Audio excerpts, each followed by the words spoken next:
පින්වත්නි, පින්වතියනි,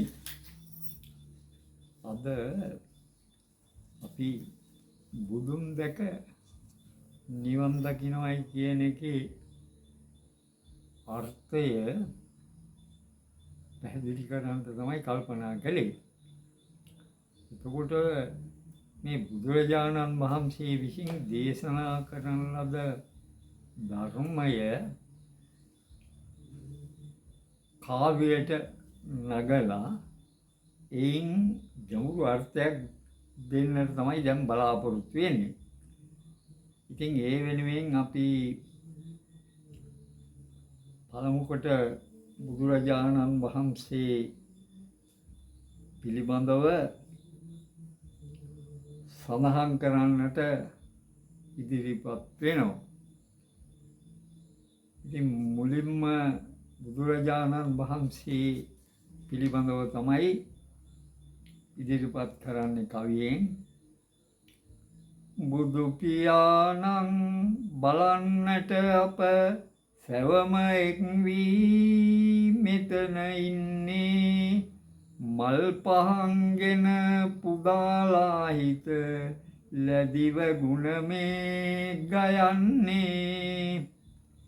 හිතට මහා අමාරුයි ගුණය ගැයුවත් පිරිනිවන්නේ, සැමට ආසිරි දහම් ගුණයෙන් නිවෙන මග මේ ලොවට දෙන්නේ. ඇස ගැටුණට රූපයකට බැහැනේ ඇසට හඳුන ගන්න, ගැටුණු තැනම වේගයකට කාලය නැත හඳුන ගන්න. කාලය වේගයකි නැවතීමක් නැත්තේ, දහමයි දකින නුවණට යොමු විය යුත්තේ. ඇස මම නොවන බව තේරුම් ගත යුත්තේ, අනියත බවයි නුවණින් දැනගත යුත්තේ. ඇස නොකියන කතාවකට හොඳ ලස්සන හැඩ කියන්න, ඇතුලෙන් එන හැඟීමකට විඳ විඳගෙන ගිලින්න. රූපය හේතු කරගෙන වැඩෙන දැඩි ලෝභය, සිත වැඩෙන දාහය රැස් කරන දුක්මය. දුකෙන් තොර ලෝකය සොයන මග වේගය, රැස් කරන ලෝකය දුකයි නිවනට ඈතය. දෙක රූපය සිය අරන් නොයැලෙන සිත නොමැති වරන්, ගිල නොගෙනම සිටිනු බලන් දුක් බැහැරනු ළඟය නිවන්. සතියෙන් සතිය ඉදිරියටම ගෙන ඉන්න, මෙනෙහි කර රාශියම යොදවන්න. ඉනෙන රැවටීම දැක්මට යොමු වෙන්න, කෙලෙස් බරින් අඩු වෙන සුව දැනගන්න. ඇතුලෙන් එන මායාවයි පිටත දකින්න සේයාවයි, ගැට දෙකකට මුතුවයි මමය කියා රැවටීමයි. දහම දකින නුවණ අරන් එයින් නොවන අරුත දරන්, පිහිටීමක් නැතිව ඉතින් දුකේම ආවරට නිවන්. දැන් මේ ඉදිරිපත් කළේ හේතුඵල දහම තුල නිවන් මගට යොමු වෙන ක්‍රමය. අපිට ඇහෙන් කනෙන් දිවෙන් නාසයෙන් මේ වලින් අරමුණු ගැටෙනවා. හැබැයි අරමුණු ගැටුණු තැනම ඒක ඉවර වෙනවා. ඒක ඉවර වුණාට මොකද අපි මේ ඉවර වීම අපිට තේරෙන්නේ නැහැ. අපි ඇතුළට ගිහිල්ලා අපි විඳිනවා. එතකොට ඒ සඳහා අපට අරමුණ තමයි හේතු වෙන්නේ.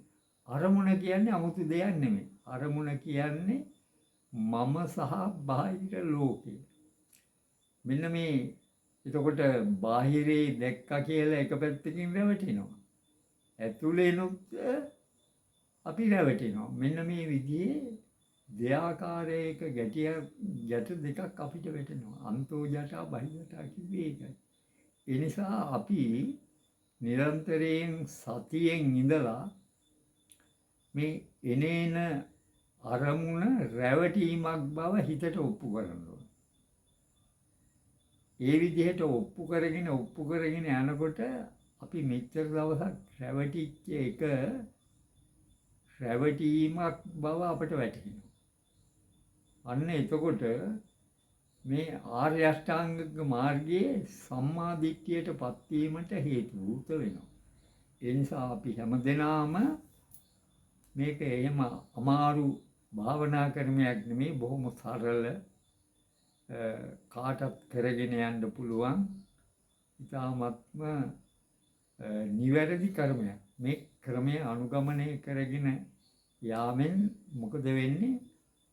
අපි මේ හේතුඵල ධහම තුල හැමතැනම තියෙන්නේ තණ්හාව.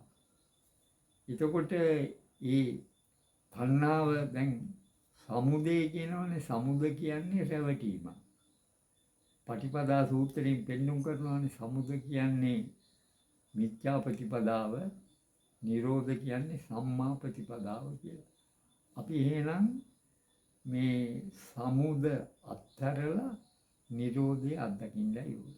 නිරෝධය අත්දකින්න නම් සතියෙන් ඉඳලා අපි මේ එනේන සියලු අරමුණු රැවටීමක් බව ඔප්පු කරගෙන යන්න ඕනේ. මේ විදිහේ අපි හැමදාම වෙලාවක් අරගෙන හරි කොහොම හරි මේ ප්‍රතිපදාවේ යෙදුනොත් අපට ධහම දැක ගැනීමේ හැකියාව ලැබෙනවා. දැන් අවශ්‍ය කරන්නේ මේ ධහම දැකගෙන නිවන් මඟට යොමු වීමයි. ඉතින් බුදුරජාණන් වහන්සේ දකින්නමයි කියන්නේ බුදුරජාණන් වහන්සේ දේශනා කළ ධර්මයේ දකින්න එකට. අපි හැම කෙනෙක්ම එහෙම උත්සාහවන්ත වෙලා නිවන් මඟට යොමු වෙන්න හැම දෙනෙක්ම කල්පනා කරන්න. ඉතින් එහෙම කල්පනා කරගෙන අපි අපේ ජීවිත වාසනාවන්ත කරගෙන නිවන් ප්‍රත්‍යක්ෂ කරගන්න කල්පනා. ඒ නිසා දැන් මේ අවස්ථාවේදී මේ පින්වතුන් හැම දෙනෙක්ම මේ සිද්ධ කරගත්තා වූ කුසලානිසංසයන් පළමු කොට දෙවියන්ට අත්පත් වේවා. ඒ වගේම මේ පින්වතුන් නම් මිය පරලෝකියා වූ සියලුම ඥාතීන්ට අත්පත් වේවා. මේ සෑම දෙනාට මේ හේතුවෙන් බුදුපසේ බුදු මහරහතන් වහන්සේලා විසින් නිවේශනදී පැමිණවදාල් සදාකාලික සැපැති සාන්ත සුඛ ප්‍රණීත උතුම් අමෘත මහා නිර්වාණ සම්පත්තියම සාක්ෂාත් කර ගැනීමට එකසේ හේතු වේවා, වාසනාව වේවා.